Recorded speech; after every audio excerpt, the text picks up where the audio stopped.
Mother of pearl.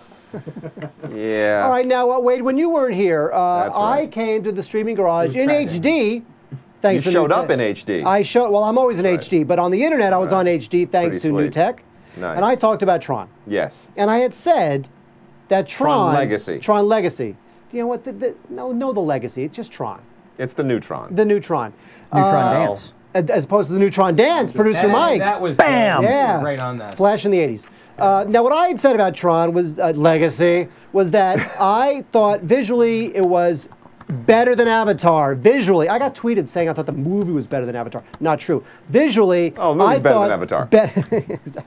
To you, a flip book is better than Avatar. Absolutely. I thought that visually the movie was better than Avatar, and once they got into the computer world, I was enthralled for about an hour. And then once they get into the story where the son has to reunite with the father, and that's the point where the movie really gets that emotional resonance clicking. It doesn't really do that, but the thing is that I didn't need it because it looks so good. The Daft Punk score is excellent. It is the really best cool. of the year. It's good. It's And really Jeff good. Bridges is terrific in it, and I really enjoyed being in that world more than I didn't enjoy some of the things that didn't work.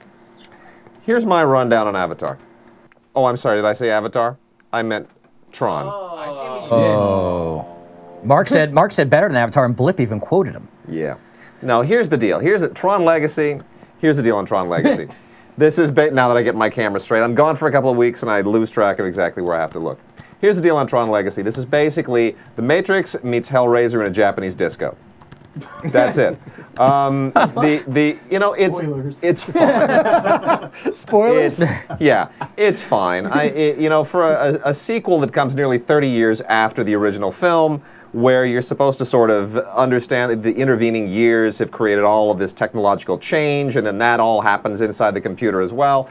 As somebody who sort of marginally liked the original film, don't make fun of me, Corey, I thought this was okay. I think I maybe like this as much, maybe a little better than the original. I didn't hate it, but it just feels so kind of Joseph Campbell retread all of the same mythic themes that we've seen from Star Wars to The Matrix to The Lord of the Rings.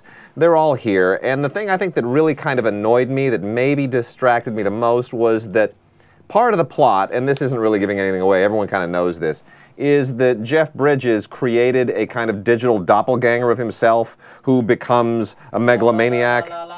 Corey's covering his ears right now, sorry. Whatever. Corey's actually covering his ears because he's going to the midnight show tonight. You've seen this. The digital doppelganger of Jeff Bridges, it's supposed to look like a young Jeff Bridges, actually looks a lot more like Bill Maher. And I couldn't get past that. So That's great. That being said, it's said. okay. It's fine. The 3D is superfluous. I wish it had. I liked it. I was on board with the 3D. What I was not on board with was a couple things story-wise. Corey, cover your ears. Earmuffs. The character of Tron is in the film. I don't know if there's more of him in the deleted scenes because I don't know what his purpose was, but he shows up for some reason that is never explained. He was really a pivotal figure in the first film. Here, he wears a helmet the whole time and is sort of a mythic I don't know what he sidebar. Don't know what he is. It doesn't really make sense. And then there's some sort of another species of people that I won't get into that they didn't quite integrate themselves into the story. Get that and also the actual final resolution between the two main characters is unsatisfying, and I'm purposely being vague, but I did like it. Why has nobody redeveloped the damn disco or the damn arcade? We have Japanese disco. Because we have our home arcades now, thanks to PlayStation 3s, which but are much better than anything that was seriously. ever in an arcade. It was an arcade in the 80s. 30 years later, it's just gathering dust and cobwebs. Well, here, this is what you are referring to. It would honestly, truly, if this were even a remotely, just marginally realistic film, that place would be a Starbucks.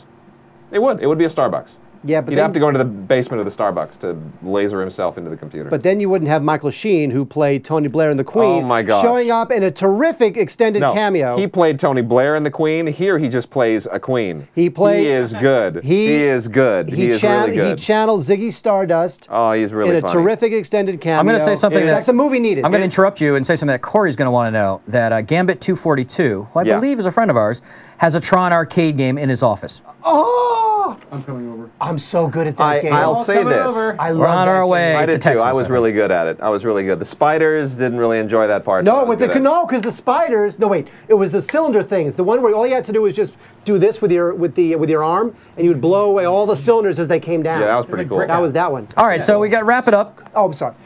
No, I'll say the cycle sequence Very is good. great. Is really great. That's almost worth the admission alone. But it's not emotionally engaging. And Jeff Bridges tries to sort of do the dude from Big Lebowski a few does. times. He does. You know, it's like you kill my Zen thing, man. Ooh. But it's He but does. it's, Sounds like I want to see that now.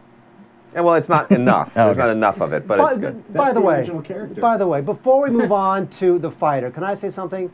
In Wade speak, that's a rave. So were you okay with it in 3D?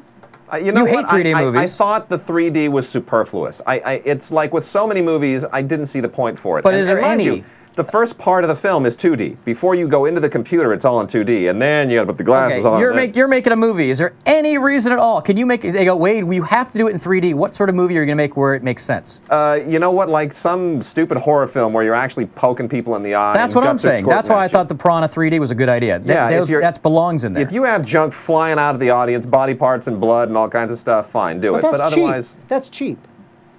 well, that's what 3D is for. It's a cheap gimmick. Wrap it up. Move on. Move on. Wade has started talking about 3D. Yeah, it's tired. and that was Tron. There And that we was go. Part two.